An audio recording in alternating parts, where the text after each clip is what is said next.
Hey everyone, welcome to Allie's Corner.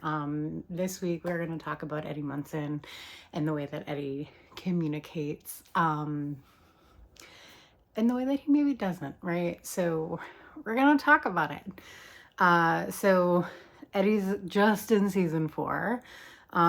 We talked about Steve last week and the way that Steve communicates. So now we're going to kind of talk about Eddie and the way that Eddie communicates. So the first scene we actually see Eddie in, he's got the, Newsweek open. He's reading about Dungeons and Dragons. He's putting on a voice. He's putting on an act for people. He gets very in your face, very flamboyant about it. He communicates through his body language. He communicates through how people see him. He's very like, hey, this is me. This is not societally normal. So he tries to be very in your face and very direct and very like, this is what you see and is what you get. Like Eddie Munson is very kind of in your face, very like, like, because he wants to kind of not stick in with the normal of what Hawkins is. He doesn't want to be that cookie cutter, that mom and pop, that, hey, this is what everybody gets. So he doesn't like society's norm that is around Hawkins, that cultural norm that's been built. You have the jocks, you have the cheerleaders, you have what everybody deems as normal, and that it's that cookie cutter normal, right? So he's kind of on that fringe of society. He listens to metal. He dresses very differently than everybody else. He's not your average person that is going to live in Hawkins. If you take that back from that first scene that we see him in, he's got this like bravado about him where he decides, this is what I'm going to show the world. And so the way that he communicates through those voices, through like, here's my acting, because he's putting on an act for the people of Hawkins. This is not who he is as like an actual person. He puts on this act. So he communicates through his acting. So he puts on this act. He's like, I'm going to be this big dick. He's not actually this big dick, right? So because Jason calls him out in that, he gets on that table and he's like, so you have people that are into science, who are into band, who like to party, and then throw, balls into baskets. Cause he wants to take aim at people that he kind of doesn't see as part of his clique. So people that are into science and are in a band, those are part of his clique because he is into band and he's into science and he has the nerds at his table. He grabs the people that are not within the norms of society. And the people that like to party or like to be in sports. But he makes eye contact with Jason when he talks about basketball. And Jason's like, what do you want, freak? And like, And then Eddie does this. And then we have Jason calling him a prick. If you haven't watched it with subcaptions on, you may want to go back and watch it with subcaptions because Jason actually calls him a prick. Because Eddie comes off as being a fucking dick in the beginning. We're like, oh, but he's so sweet. He's so, like, metalheads can be sweet. But a lot of the times the way they want to portray themselves to the world is like, I'm this macho, I'm this like prick, I'm this dick to a lot of people, unless you get to know them. So his persona through that whole cafeteria scene is like, like, this is me. I'm not taking shit seriously. This is why I'm a 3-time senior, because Gareth and Jeff call him out on it. So like, he's like, I just don't care. He also has signs of like ADHD. He's like, you can kind of tell that if he's not interested in it, he doesn't really fucking pay attention to it. So you really want to kind of take a step back and be like, hey, so what's really going on? He also grows up with his uncle. So we don't actually see his dad. We don't actually see his mom. We don't actually hear their backstory. And I know they're coming out with a book. in October. And I know they're going to give a little bit more backstory to his dad. They're going to give a little bit more backstory to his mom. But we don't actually hear any of that story. Eddie doesn't talk about any of that. Him and his uncle live in a one-bedroom trailer. His uncle has a pull-up bed that we see later on in the living room. They have trucker hats that are lining. They collect coffee cups. We don't know how long Eddie has lived with his uncle. We don't get that background. We know Eddie's room is stacked with amps, and he has his guitar. He has 2 guitars. His curtains are flags that he hangs over the windows. One says Corroded Coffin. He has posters of metal bands. He has drama costumes in his closet. So he is in drama. He's also, at this point, because he plays guitar and he has the acoustic, he realistically is probably in band in school and he knows Robin from band. Because Dustin mentions that when they're at Reefer Rick's house. So you have all of that happening. We then go to the basketball and D&D game. And he's talking, right? So, well, he communicates with Mike prior to that and Dustin, right? So they're like, you should postpone. Like, that's what we should do because Lucas can't be there. And he's like, postpone? Are you fucking... He's like, this is the end of my campaign. And you want me to postpone it? Because Lucas is going to play his little basketball game. He's like, fuck basketball. So he has like some resentment towards sports. And it's probably because he's being bullied or has been bullied by the kids that play basketball. Whether it's Jason, whether it was previously Steve, or Tommy or Billy, or people that were playing that sport. But he does not like the jocks. And you can tell he doesn't like the jocks because he's like, I think you need to go and you need to find a sub. Like, you need to fucking find a sub. First person Dustin calls, right, is Steve. And Steve's like, we're not going to play this game. I don't fucking like Eddie. Because Steve has a jealousy issue with Dustin finding another older male that he looks up to. So Steve is kind of jealous of the relationship that Dustin and Eddie have built. And Eddie is along the same lines, kind of jealous that Dustin talks about Steve in the way that, like, hey, he's really good, but why are we talking about him? Like, why is this still happening? Because Eddie has a jealousy issue too. So I think there's a little bit of like, he graduated, why are you still hanging out with him type deal. So Eddie has a lot of deep-seated stuff that's going on that we don't actually get to see. We can infer that this man has been bullied. He's keeping a lot of his emotion shit inward and doesn't talk about it. And that lunchbox, when he pulls the pretzels out, mind you, this man is not eating a sandwich. He's eating pretzels for lunch. So you know that he doesn't have a lot of money. He's not eating like sustainable stuff to keep him up, which is why he's really sinewy. Which is probably another reason why he might be a little bit angry at lunch about shit. And not just because it's like societal norm. He wants people to be pushed away. He doesn't want them to come into his bubble.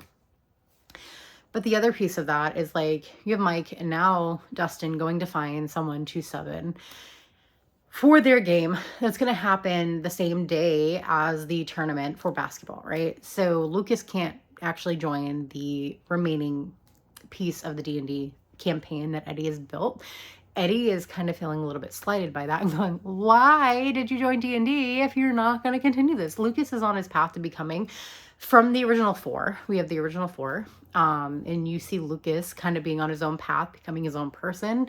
Lucas has always been into basketball, and you see that in season 1 when he's with his dad and his sister and they're playing. But you see them kind of growing apart with the original 4, Mike and Dustin and Will and Lucas all kind of separating out and becoming their own people.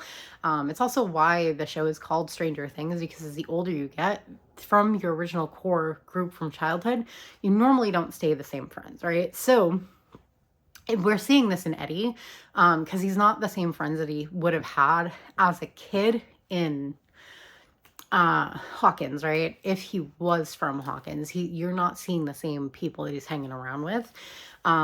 Gareth is years younger than him. He's about 3-4 years younger than Eddie is. Or 2, roughly, right? 2 to 3 years younger. You also have him hanging out with freshmen, becoming friends with freshmen because they're looking up to him joining his D&D club. And so when you have that D&D scene come out and they have Erica there, and he looks at Erica and goes, "No, this is not fucking babysitting club." And she goes, "Excuse me, you long-haired freak." And she responds to him with such sass. He's like, "Okay, who the fuck are you?" And then she mentions who she is, and he goes, "Oh, Sinclair's baby sister." Like, he tries to get a little bit condescending with her, and she's like, "Motherfucker, you do not know what I've been through."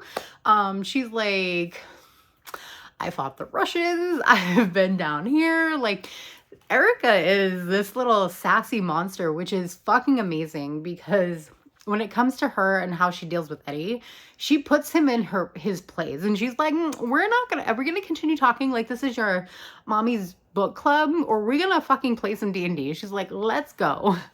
And then he's like, "Okay, welcome to Hellfire." They play, and you can see how animated he gets and how excited he gets. They're in the, drama club room, and they're doing everything. You can see the coffin in the background. You can see the chair that he sits in. It's the throne, and he's at the he's at the head of the table, and he's DMing, and he's in his element, and you can see how happy and excited and all of that stuff that he is. So you can see how interactive he is with his core group, which is the D&D kids. And it's totally different than if we flash back and see him in the scene with Chrissy. In the scene with Chrissy where they are doing their deal, he is very like, "Hey, whoa, sorry, didn't mean to scare you." He comes off as very like, "I'm not trying to scare you." He is a drug dealer in the show, because that's how he's making extra cash. Wayne is working at the plant. Eddie is drug dealing on the side to try to help make some extra cash to pay the bills, because it's him and Wayne. That's it. He's trying to keep lights on, food on the table. Like, he's trying to make sure that they have enough to get through. And I don't think a lot of people understand that when they're looking at him communication style wise and how he goes through things. He's going to reference things that are not just in the metal scene, but also things that may be in the drug scene, also things that maybe come from living in America in a poor lifestyle. Because most people may have grown up middle class. They may not have grown up being poor. And him finding a denim jacket from a thrift store and ripping the sleeves off and making it into a vest, that leather jacket that he has probably been something he either thrifted or was handed down to him. And he just made it his own. When the zipper broke, he just kind of put the chains on it to make it his. But that's the other piece of it. Like, the Dio backpatch is probably a shirt from a concert has gone to that back then would have been about $20-$25, which is a lot back in the 80s. So we're not seeing a lot, right? He has a van, but we don't know what has transpired for him to have that van. We don't know a lot of their financial background to why he's dealing. Like, he could be using that money from dealing to pay for his lifestyle outside of what Wayne is paying for the house. So Wayne could be paying for the house, making sure he has food, making sure all of that. He could be using what he's using for dealing as something else, but there's also a communication gap, right? Him and Wayne don't talk very often. We don't see them ever interact in the show. We know that Wayne loves him very much, but Wayne works nights. He's out during the day. He doesn't come home until after Wayne is practically gone. He plays D&D. Like, he listens to metal. He listens to it at a very loud volume in the van, because we hear it when he pulls up with Chrissy outside of the trailer. But going back to him communicating with Chrissy in the field, he scares the shit out of her because she's already seeing stuff from Vecna. She's got a lot going on at home as well. Whether it's, you can infer a lot of things, an eating disorder, her clothes are getting bigger and her mom is letting out, from what we're hearing through what Vecna is saying, her mom is going to be letting out the waist. It could possibly be that she's pregnant, and she's not getting any sleep because of that and doesn't want her family to find out, especially growing up in a Christian town with being a Christian family. That is another thing. Usually people send people away for that, especially in the 80s. So we see a lot of that. So she's already like freaking the fuck out, and he is trying to calm her down. So he's like trying to be personable with her and going, hey, like, we don't have to do this. He's trying to be very empathetic, like going, you know, we can do something different if you need it. And she's like, no, we need to get this over and done with. So he lets her know it's like any other, receipt. It's like any other cash or, store. You just know receipts, for obvious reasons. Like, he makes jokes about it. And then he goes into, this is not the first time me and you hung out. And she's like, I don't remember, because she's so caught up in her own life. And he goes, 8th grade talent show, and then talks to her about it. Talks to her about going in and playing, and he had a shaved head. And she goes, oh, Corona Coffin, I totally forgot. And then builds that rapport with her to make her feel safe. Like, he tries to make her feel safe because he's not a dick. Like, that's the front that he puts on with his communication, because he doesn't want people to come into his inner circle. He wants to push people away unless he feels comfortable with them. And with females, and you can see this in the body language in the first scene we see him in, which is the cafeteria scene, when the cheerleaders walk by and he's standing there, he literally has his hands behind his back and like bends over and like tells them to go forward and then checks them out. Like, he's trying to make them feel safe, but not in like a glaring or like, I'm checking you out, I want to fuck you type way. He's like trying to make them feel safe and not be like a complete dick. He's more of a dick towards people he doesn't trust. And a lot of the females that are in the building don't ever make him feel like that.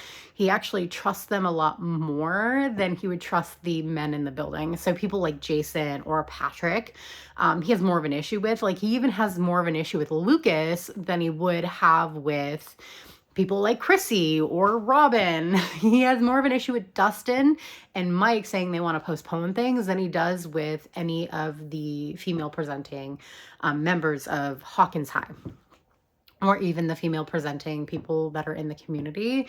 And I think that comes back to, he had more respect for his mom than he did his dad. We'll get into that a little bit. But I think he felt really close with his mom, and I don't think she lived very long. And I think she had died, and his dad did what he could. I don't think his dad is a bad person.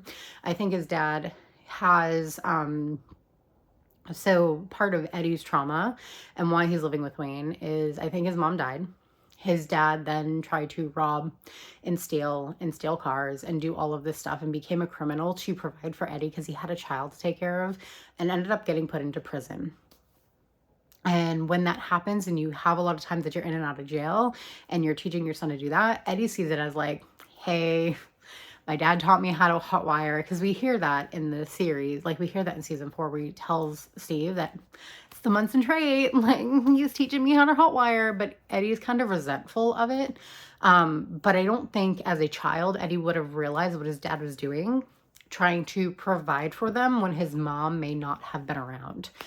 So when his dad gets put into prison and then Wayne has to take care of him, Eddie sees that as more of a resentment and a trauma response, or he has trauma responses to it, because he's like, my dad didn't love me enough to stick around. Your dad may have been trying to provide for you because he may not have been able to work to be able, or get a job that would have sustained being able to take care of you, which in turn leads him to being able to live with Wayne, which may not be the ideal situation. Wayne is a vet who has PTSD.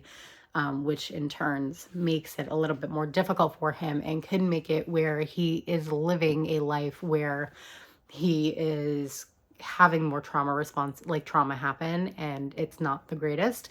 We don't know what Eddie's upbringing was from the time that he was with his parents to the time that he's living with Wayne. Hopefully we'll get that in the book a little bit more from the writers, because one of the people that helped create Stranger Things is writing that book. So I want to know a little bit more of his backstory, because Eddie is such a great fleshed out character, that more of that would have been great to see, especially in the show. With that being said, though, we then see Chrissy and him talking about like, hey, this is what it is. She feels unsafe with him, and she's like, are you losing your mind? He's like, duh, all the time. And then she asks him for something stronger than marijuana. So my thing is like, if she's just looking to sleep or calm down enough to sleep, I don't think ketamine would have been the route to go, enough to just trank her out to make her sleep. I'm looking at that as like she's trying to treat some either really unresolved fucking issues, or she's trying to get rid of something that she doesn't want. And at that point, my inference, based on watching the show, and I've watched that season 6 to 7 different times, with the inferences of having her skirts and dresses and pants being pulled out, could be that she's trying to hide a teenage pregnancy, which in turn means that she might have got knocked up by Jason, which in turn means that her mom may have known, which is why she's being really harsh for her, and like could be why Chrissy is throwing up a lot. Morning sickness is a thing. It's also a thing with bulimia, but we also have to look at the fact that realistically, ketamine can do a lot of things to the human body. Doesn't stop eating disorders. It can either put you in a trance-like state to where you're dissociated and sleep a lot, or it can help do other things. So you like realistically, based on my opinion, reading all of that, it looks like she was trying to do something that would have stopped things, and helped her get back to a normal base. Where Eddie comes in. So Eddie picks her up right after the game, because she has the game, he has D&D, they're in the same building. He takes her back to his place. Max is already at home, because Max didn't go to the game. Max and Lucas have kind of drifted. Max is watching them pull in. Eddie's music you can hear from like a mile down the road, because that's how loud he plays it. So you can tell that he's just boisterous and like flamboyant and like in your face like all the time. That's his personality. He's just in your face. But I think that a lot of it is just a mask that he wears, and that's how he communicates, because he's had to build up that keep people the fuck away from me. Because he even says it to Chrissy. Like, she's like, I thought you'd be mean and scary. He's like, I thought you'd be mean and scary too. Because like, cheerleaders, mean and scary. Because sometimes they bully people. Not everyone does, but like sometimes they do. And like, it's the typical high school trope. And like, she was like, well, I thought you'd be mean and scary too, because of how you dress and how you act. And you know, she didn't give him the benefit of the doubt, and he didn't give her. And then when they talked, it's a totally different story. So he brings her into the trailer. He's like, here's my castle. Makes a joke about it. He's like, the maid's off today. And just makes a joke. And I know it's self-deprecating humor, but he makes that joke, and self-deprecating humor due to the fact is like, he has not processed his trauma like ever. Hasn't processed his mom or dad issues. We know. He has issues of being abandoned. And he's just dealing with life, and he doesn't talk to people about it. If you've noticed, he never mentions anything about his life. He keeps very private to himself. I'm sure his music with Corroded Coffin is very like much about that, but he keeps very private, doesn't talk about anybody, doesn't talk about anything, like very private. It's very in the forefront, and then he's looking for the Special K and kind of going through it, and she's like, do you have it? And he's like, yeah, it's around here somewhere, and he scratches his stomach, and he's like, hold on, and he walks to the back to go grab it. This is as Chrissy's slipping into that deep She's disassociating at this point. She's slipping into that trance, and Vecna's grabbing a hold of her. He has no idea that this is going on. He finds it. He comes back. She's in the trance-like state. He can't wake her. He doesn't know music can wake her, right? But this is also a time where there's a lot more people that are doing drugs in the 80s. It's 86, so a lot more people are doing drugs. When you have a lot more people doing drugs, you have a lot more people starting to overdose. You have a lot more people starting to do a lot of stuff. He's a drug dealer, and he's trying to make sure people are safe about it. And she ends up not surviving. So he panics and freaks out. Like, you can see the absolute fear on his face when he's like, hey, wake up, come on, did you take something? Like, it looks like he's panicking because she doesn't know if she took something, and then she flies to the ceiling, and we know all over that one. So he panics, falls to the floor, and then he scrambles out and leaves with the van. We know he goes to Reefer Rigs, and he goes and hides. He hides his van, he hides all of that, but he goes and hides. He runs. And he's like, I don't want to be looked at. I didn't kill her. I didn't do anything. What the fuck? Because he knows that the town is going to see him as someone who's a murderer, who's the freak, who is someone that is going to be seen as the person that instigated because of how he presents himself. He presents himself as an outsider. He presents himself as, you know, this person who's going to be able to do all these horrible things. When in reality, the person that would be the murderer, like if we looked at anybody in the town and you were like, who's the murderer? Who's a serial killer? Ted Wheeler would be more likely to be a murderer serial killer than Eddie Munson. It's usually the ones that are boisterous and in your face are less likely to be the people that harm people.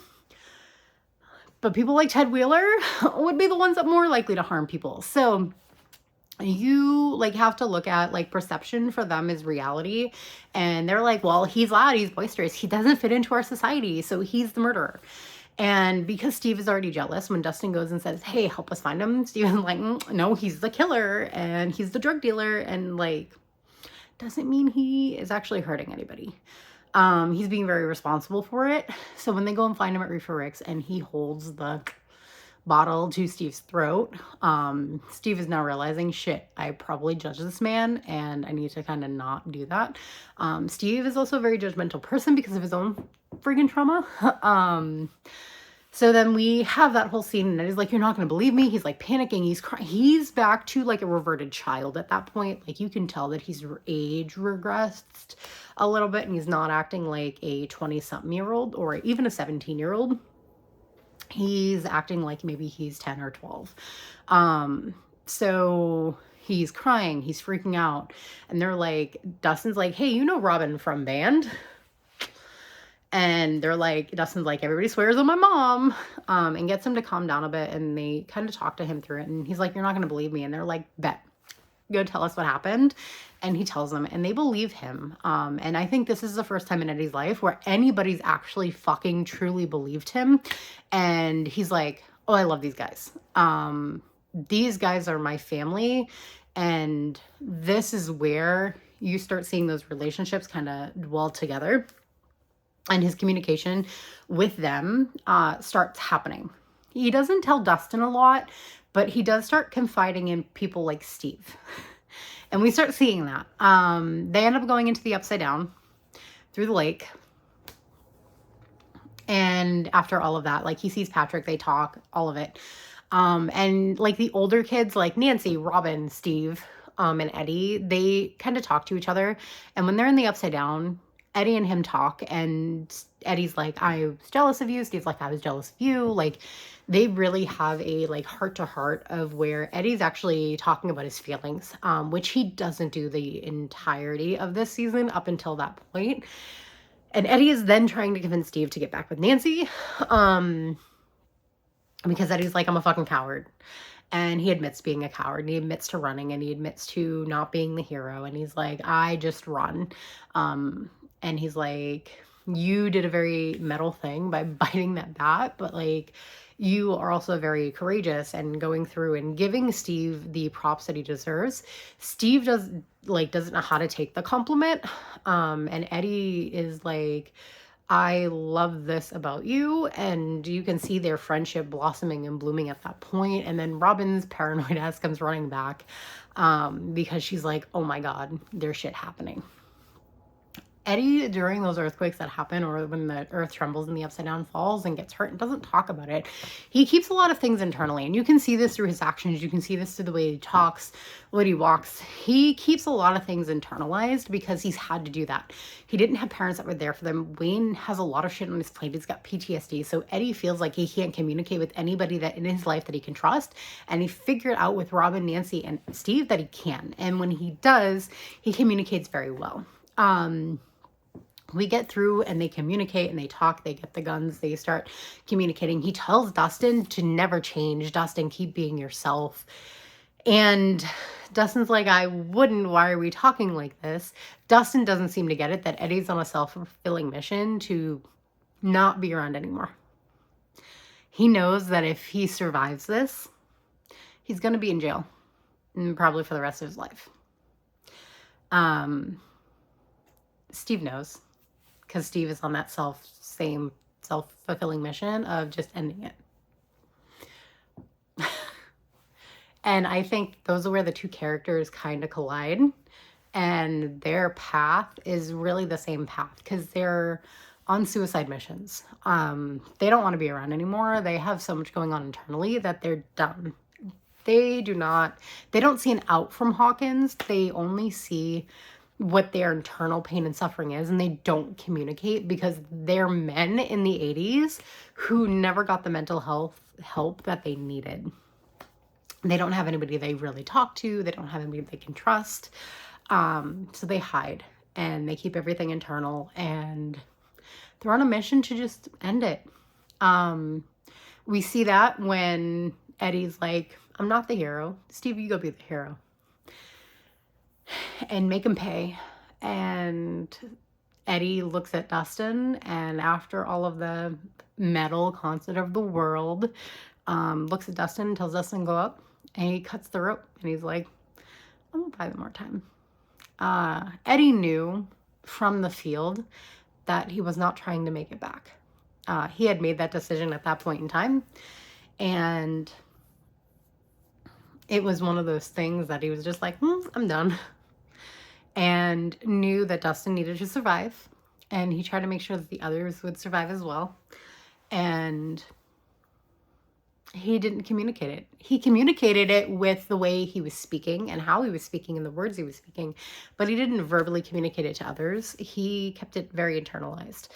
So his communication style is like, he talks, but he speaks more with how his silence feels, and you can actually see how he speaks by what he says with his body, because he's very like in your face and outgoing and like makes all these gestures with his body. Like he gets very big. He also is very theatrical, so he does things that are very over the top and very in your face. The other piece of that is, you can tell when he internalizes things because you can see it on his face. He doesn't hide things very well. And he makes sure that people around him know them, they are loved and they are cared for, even though he knows that he doesn't have that in his own life.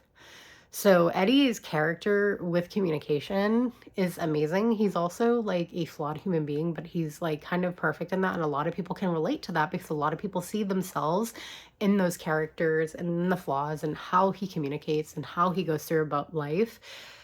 But he doesn't communicate effectively.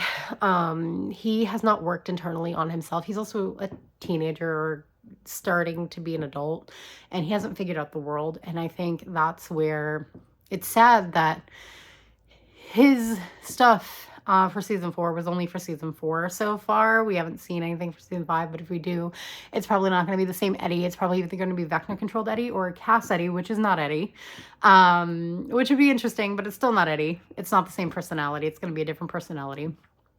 But it would be interesting to see more of him and more of his backstory, more in production of what Eddie actually is as a person, before Vecna controlled her, before anything else. So, but yeah, his communication style is not the greatest. He keeps everything internal. He tries to hide that deep vulnerability from the world and puts on that mask of like, hey, this is me, I'm this kind of fucking asshole. But deep down he's not. He's very caring and very loving, and like wants people not to see that, because he has deep-seated trauma that he's got to work through, and he doesn't ever do that. He hides it from the world, which kind of sucks, but it's why a lot of people kind of relate to him, because a lot of people see that trauma in themselves and are like, hey, this is why I relate to this character. It's not just because of the music, and it's not just because of the actor, but it's because of that trauma that's there. Make sure you communicate effectively with people in your life, and you tell them how you feel, and you bring it up. If people start pushing you away because you're communicating, they need to work on themselves. Need to work on internally with themselves. If you're communicating and it's honest and it's truthful and there's no, you can be blunt, you can be to the point, and it can be brutal. It's okay to be brutal when it comes to honesty and it comes to truthfulness. And if it affects someone in a way where it hurts their feelings, that is okay. Communication is all about being honest and truthful. And if someone's feelings is getting hurt, they need to look at seeing, why do I feel that way? Why is it making me upset? What do I need to reflect on? What do I need to look at? Because as people, we need to look at growth. And the only way we can grow is by changing things that make us not be the best person that we are. And that's working on trauma, and that's working on things that we may not want to work on. I know we get stuck in our ways as human beings, but sometimes we have to work on things that we may not want to. And we can see those in characters like Eddie and Steve that don't really work on that shit. And they end up going on self-fulfilling prophecies of where they just want to end it and not be around. And it's not great. And it hurts more people in their lives than it helps. So if you're wanting to help people in your lives and you're wanting to make life easier for a lot of people, work on stuff for you. Don't work on it for anybody else, but work on stuff for you. Heal your trauma. Not necessarily fully heal it, but start working on healing it. Start working on being a better you for yourself and communicating more effectively. And you'll start seeing a lot more changes that are going to be for the positive, which is going to be amazing. That's this week for Allie's Corner. We talked about Eddie. Let me know down below, or on Spotify, or even on our Twitter, or Instagram, or even on TikTok, what characters you want to see next, or if you want to see us talk about a different topic and we just talk about pop culture or just fandom stuff, or what we thought about episodes of Stranger Things, or even Marvel. Just let us know and we'll talk about it. I hope you have a great rest of your week.